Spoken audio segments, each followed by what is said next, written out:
ఆరాధించండి.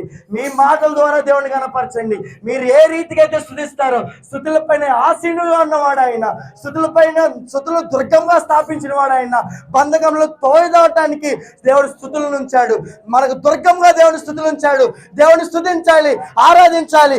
ఎలా ఆరాధించాలి? పూర్ణ హృదయముతో, పూర్ణ మనసుతో, పూర్ణ స్వభావంతో, నూతన స్వభావంతో, జయించిన మనసుతో ఆరాధించాలి. జయించాలని కోరుకుంటున్నావా?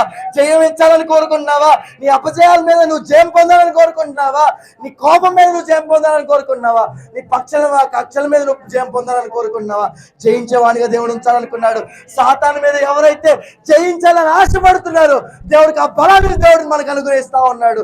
సాతాను శక్తుల మీద ఎవరు జయం పొందాలని ఆశిస్తున్నారు, దేవుడు ఆ బలాన్ని మనకు అనుగ్రహించాలి. ఈ 2025 సంవత్సరంలో నూతన బలం పొందుకోవాలి, నూతన శక్తి పొందుకోవాలి. దేవుడు సాతాను ఎదిరించే ఆయుధాలుగా మనం ఉండాలి. సర్వాంగ కవచాలు ధరించుకొని ఉండాలి. సత్యమును విడవకుండా ఉండాలి.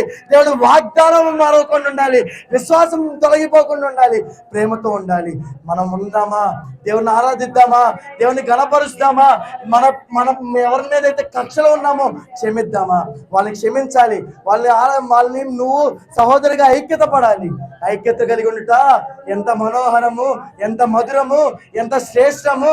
ఇది తల మీద నుండి జారబడిన అహరోను సువాసనగా ఉండాలి. నీ ఐక్యత సువాసన వెదజల్లాలి. నువ్వు దేవుని ఆరాధిస్తున్నావంటే, దేవుని ప్రేమిస్తున్నావంటే నీ సహోదరులు కూడా నువ్వు ప్రేమించవలసిన వారమై ఉన్నాము. నీ సహోదరులు కూడా నువ్వు క్షమించవలసిన వాడమై ఉన్నాడు.